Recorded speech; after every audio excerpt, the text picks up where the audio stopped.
Thanks, Matt. Yeah, so my name's Rob, and my company is Farm.One, and we're what's called a vertical farm. Has anyone heard of that before? Okay, so I don't have to do too much explaining. Liz is going to come around now with some wasabi arugula for you guys to try. And let's see, I don't think that works. Yeah. Okay. So grab one of those each and just taste this thing. This is a product called wasabi arugula. So it's an arugula, but it has a lot of those spicy kind of horseradishy, mustardy notes that you'll get off wasabi. And that's just one of the products that we grow. Just to give you guys a little explanation. So if you haven't heard of vertical farming before, it's the concept of growing plants normally under LED light. Normally in a hydroponic system, which is a water-based nutrient solution for plants. And so this is an example of Philips's facility in the Netherlands, but there's lots of other examples as well. And normally people do this because you can build in cities, and so you can radically reduce the food miles of your product. Normally you don't have to use sprays like pesticides because you're growing in a controlled environment, so the chance of pests getting in is pretty slim. You can grow year-round, so in the middle of February we can grow the same things as we do in August here in New York. And then generally with hydroponics you're using a lot less water because you're actually recirculating that water around within the system, making it pretty efficient. There are probably more than this, but just in New York City there's several other companies. So Aero Farms and Bowery have huge mass market leafy green farms, actually over in Newark. Edenworks has an aquaponics facility in Brooklyn, and Square Roots is actually a vertical farming accelerator over in Brooklyn. I made this graphic maybe a couple of months ago, just as kind of a joke though, because vertical farming is pretty cool, but there's a few things about it that I think we should be cognizant of that are pretty kind of funny. And so in general, you'll see a lot of pink stuff, okay, with vertical farms. And it's not just for fun, it's mainly a wavelength of light on the visible spectrum that's good to generate good colors and good flavor with plants. So if you were wondering about that, that's what it's about. You'll see a lot of claims about sustainability with vertical farms. Some of those may be true, some of those may not. Some people talk about a shipping container being able to grow as much produce as 5 acres of outdoor land. I don't really believe some of that stuff. Sometimes it seems a little bit far-fetched. You'll hear people using words like artificial intelligence when it comes to things like a timer or like a light that goes on and off. And I tend to view that with a little bit of skepticism. You'll see people doing things like going up a huge vertical stack of plants with a scissor lift. Now, if you know anything about agriculture, you'll know that the margins are pretty slim, so spending an hour a day on a scissor lift isn't really going to help your company achieve profitability. And so you will see quite a lot of vertical farms failing. This is quite a common sight. You'll see people picking up huge quantities of LED lights and other equipment for pennies on the dollar. So it's all to say, probably be quite careful before you try to start a vertical farm. Farming is something that, as you might know, it's very, very huge scale. If you look at the scale of US agriculture, it is immense. And so to have an impact at that big scale is really, really, really hard. Normally requires a lot of investment. The next thing you're going to try is some wood sorrel flowers. So these little yellow flowers we grow, they're part of the oxalis family. Oxalis is all about oxalic acid. You'll taste a sour note from this. It's a little bit like a kind of green apple flavor. One of my favorite things. And so Farm.One, where do we fit into this whole thing? So in this picture here, I have a product which I can't give you today, but it's called Popolo. Has anyone heard of Popolo? I knew it. Okay, nobody's heard of Popolo. It's a central Mexican herb. It's used in sandwiches called semitas. They're very fatty, like pork and cheese, and it kind of cuts through that. I came across Popolo at the farmer's market in Santa Monica a couple of years ago, and I realized, oh, you can get this thing in a certain farmer's market at a certain time of year, and then 2 weeks later, it's gone. And I thought, well, wouldn't it be cool to use some of this vertical farming technology to grow this kind of thing in New York City all year round and give it to chefs? And so that's what Farm.One is all about. And what we do is we grow this very beautiful product like ice plant, red shiso. We have anise hyssop there. We have some Pluto basil. We have a viola. I'm not going to go through all these, but there's a lot of plants there. And we grow these and we sell them to chefs in the city. And they end up using them in fine dining dishes. Probably the most accessible place you can get our stuff is Pizza Loves Emily, great pizza spot. Well, they'll use that as the garnish. So normally it's the last thing that the chef puts on the plate, and normally the first thing you see as a consumer. And chefs really, if they're not getting it from us, historically they've had to get it from California, maybe even the Middle East, sometimes from Ohio. So shipping these big boxes in overnight, having huge amounts of packaging, lots of shipping cost, et cetera, et cetera. This was our first farm. This is inside the Institute of Culinary Education. It's over in downtown Manhattan in Brookfield Place. It's not a very big farm. That was our sort of prototype. It's about 300 square foot in the room. As you can see, we've got some pink stuff.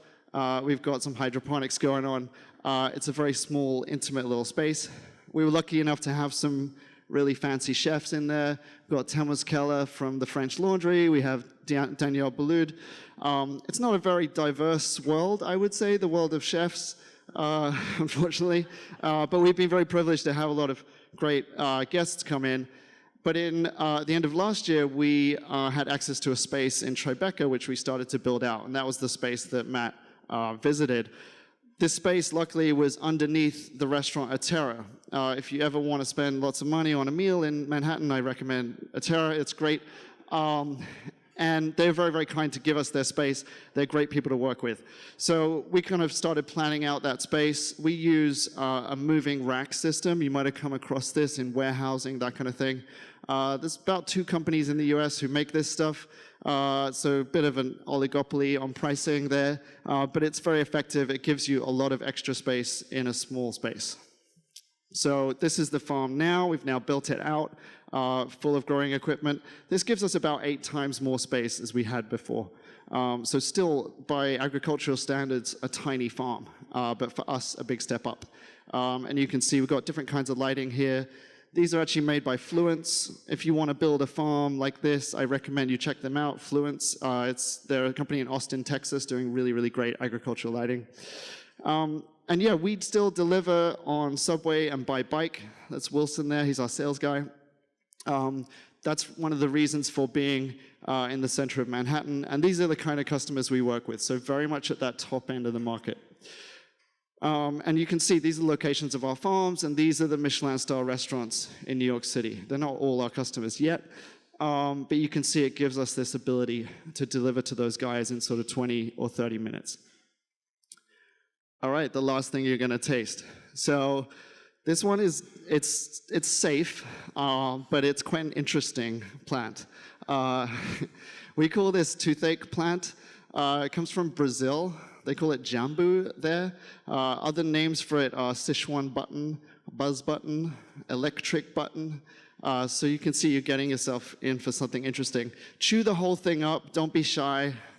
Give it like 20 seconds, and you'll get an interesting sensation in the mouth. I just want to talk to you about some problems and opportunities, I think, in this space. So I'm pretty sure not many of you are vertical farmers, but I think there's some interesting opportunities here on the hardware side, Internet of Things, artificial intelligence kind of world. By the way, that was Nick there, who's passing out some things, fixing some technology, some AI. So if you look at, these are the kind of things that I think about in terms of running a farm and running a farm business. We have an equipment kind of stack on the left where there's a lot of hydroponic technology. That's things like pumps, and it's things like trays, and it's things like reservoirs. And the problems there we tend to deal with are about nutrients, giving enough nutrients to the plants, the right nutrients, things like airflow and CO2. And then keeping the room in a nice environment for the plants. So we keep it about 75 degrees. We keep it about 60% humidity. How are we feeling? We good? Yeah? I like it? Another whole level of things that I think about is operations. And so in a small farm like ours, doing something very new, there aren't a lot of established operations. So it's kind of like we're trying to run a McDonald's for the first time. It's kind of a little bit tricky. And then there's the whole science of agronomy. And agronomy is all about looking after plants. And that's very established in the outdoors when it comes to soil. It's not really very established when it comes to controlled environment agriculture, so indoors. So things like growth speed and yield, like how should we be doing? What are the benchmarks? How are you feeling, Liz? Is good? Yeah, okay, all right. And so there's a whole suite of problems there as well. And I think what I found is that a lot of the things I tend to come across as problems as a business owner aren't really the things that a lot of people focusing on agriculture have thought about or have tried to help with their products and services. And so one of the problems, I'm writing these as like user stories. You can probably tell I'm like a product background kind of person. But as a farm manager, one of the really, really simple, easy things we have to do is print thousands of labels and tickets and stuff. Now, it sounds like the most easy, obvious problem in the world. But really, it ended up with us having to write our own kind of labeling software that brings data off our database, works with a really, I hope no one from Dymo is here, but not a very good SDK that only works like on Firefox for some reason, and working with their printer. Like, it's kind of crazy that there's nothing for a small business owner to really dynamically work with data for a printer. So, like, I would love it if someone came along and did like a Zapier for printing or something like that. And there's loads and loads of compatible consumables out there. There's lots of different labels. It seems like something really easy. So instead, we built our own thing. And so now our farm hands can kind of push a button and they print lots of labels and it kind of works. But maybe. Another thing we come across, so when you want to check the level of nutrients in your reservoir, we use a technique, we just measure the electrical conductivity. And so you're getting the amount of total dissolved solids in that nutrient solution. Now, obviously, if you just do that, you can't really tell what those solids are. Like, is it calcium? Is it potassium? Is it something else? Is it something you dropped in there? And mostly, pretty much all the hydroponic solutions, that's all they do. There is nothing really affordable for a small-scale farm to measure the individual level of nutrients in your nutrient solution. We would love a solution like that. Things that I don't like. So, you know, temperature and humidity within a space, it's pretty much a solved problem at this point. We have a thermostat, we have an HVAC system, but every month on Kickstarter, there's a new sensor that promises I can automate my grow room by testing temperature and humidity. I don't really need that. And I'm pretty sure next month there'll be another one of those. And I think that, like, the point is kind of the difficult things in these kind of spaces are not just measuring the temperature and the CO2. Planting seeds.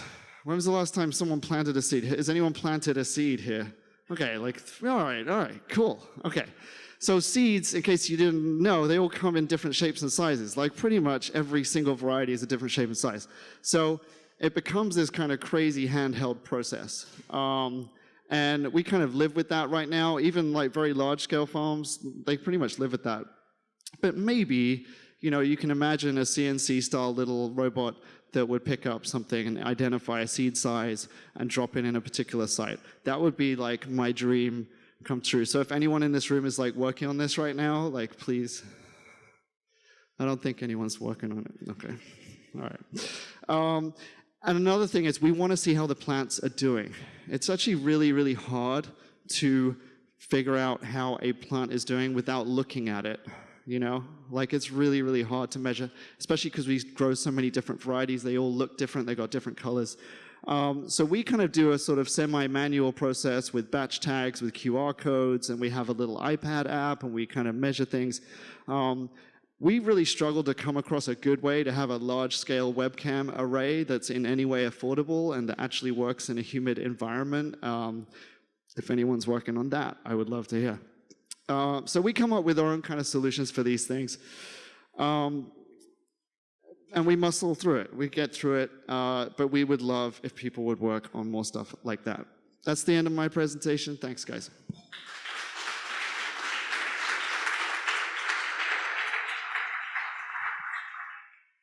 Awesome, thank you. And what you passed around was quite something. What was the last one again?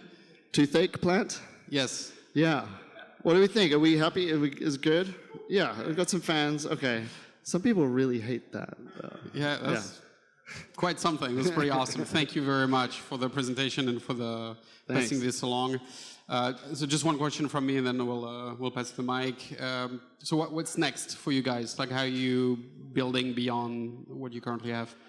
Yeah, so our farm now, it's a big step up from where we were, but really what we're trying to do is establish a defined process and a set of equipment that we can then replicate in other cities. So we don't want to have the biggest farm in the world. The market that we're going after is not big enough to even support big farms, but we want to have a Farm.One in every major city so that chefs in those cities can get access to good quality produce. And it kind of means building that production system, building like the McDonald's kind of replicable operations, equipment, process, and software to do that. Thank you. Questions? One? This might be a modification of that question, but obviously you're starting at the high-end, high-value of the market. Based on your setup, your infrastructure, or what the infrastructure could be, do you see it developing into not as high value, greater volume? Does it have the capability of doing that? Will the economics work for that? Yeah, it's a good question. I mean, one of the reasons we aimed for that high end to begin with was because there are a lot of cost involved in this kind of thing, and so that gives us big margins. And just to give you an example, we kind of sell our basil for $30 to $40 a pound, whereas on the wholesale market normally it's about $7 to $11. So you can see we've got a lot of room to play with. Definitely that decreases our potential addressable market. I think over time, what we hope is that there aren't just mega farms out there. It's not just big ag turned modern, but there are examples of smaller farms in urban areas like ours. And as you guys probably are aware, the price of LEDs sort of halves every sort of 4 years or so. So it makes building the equipment for these kind of farms a lot cheaper over time. So we do hope that eventually, yeah, we or other people can start to do this at a more accessible level. But it will be a few years, and I think there's still actually quite a large market for this high-end product that we can address in the meantime. Yeah. So what is the major obstacle? Why hasn't the entire supermarket circuit in New York City, including Whole Foods, not just come to you for produce, since you're local and probably cheaper? Yeah, we're not cheaper. That's the problem. We're kind of still at the high end. But absolutely, I think you will see more and more supermarkets. Already, Aero Farms and Bowery, they're selling into supermarkets. They tend to be that kind of bagged salad that you'll get on the way in. Those guys are already turning to that. I think when you look at large-scale vertical farms like that, in a sense, their true customer is not the end consumer, it's actually the supermarket chain, because it gives them this way more reliability, it gives them lots more confidence about safety, hygiene, etc.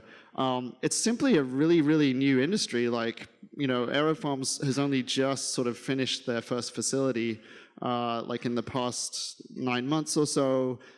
Plenty in California has just raised $200 million to build, you know, some large facilities, but these guys just haven't been around very long at all. The price of LEDs until very recently was pretty prohibitive, but I think in 5 years' time, if you go to most supermarkets, you will at least find 1 or 2 products from vertical farms, if not many. And we'd love to be there in some small way, probably in the fancy herby kind of section of Whole Foods. Yeah. And you think the economics work for the guys who go for massive volume? Because those are multi-million-dollar investments per farm. Yeah.